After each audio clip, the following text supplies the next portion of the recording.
I want to hear from the member for Newcastle. Thank you, Speaker. And my question is to the Prime Minister.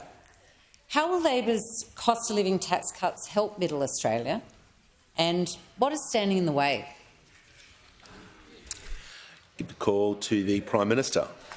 I thank the member for Newcastle for her question. I look forward to being back in Newcastle tomorrow with the member at an event there in the great industrial city of Newcastle. And she knows that the people of Newcastle and the Hunter will benefit from the fact that the tax cuts that passed this chamber earlier today will benefit every single taxpayer in Newcastle. How do we know that? Because they'll benefit every single taxpayer right around the country. All 13.6 million of them. We want people to earn more and we want people to keep more of what they earn. Those opposite want people to work longer for less.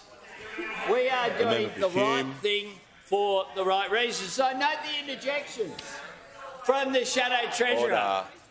This is the bloke who earlier today had backbenchers moving amendments that were in his name. He was in the chamber.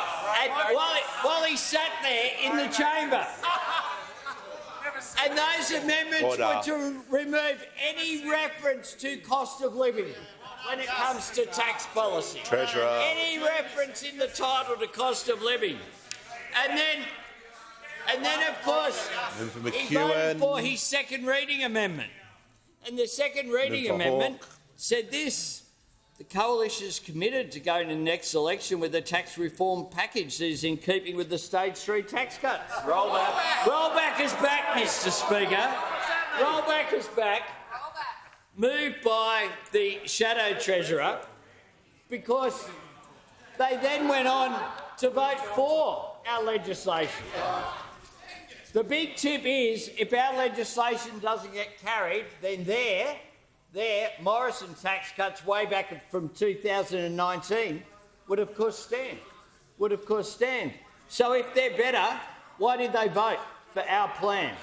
They voted for our plan and changed their position because our plan is the right plan. Our plan is the one that addresses living standards for low and middle income earners. Mr Speaker, there have been 70 questions in this place this week so far, 72 now. No. The Deputy Leader of the Opposition knows that language is unparliamentary. And I'm going to just ask her quickly withdraw so we can continue on with question time. Mr Speaker, I withdraw. Give a call to the Prime Minister. Mr Speaker, 72 questions in this place, not a single question from the opposition about cost of living. It says everything about where their priorities are. All about the politics, never about people. Never about assisting people. We on this side of the chamber will continue to stand up for the interests of people. The Prime Minister's time has concluded.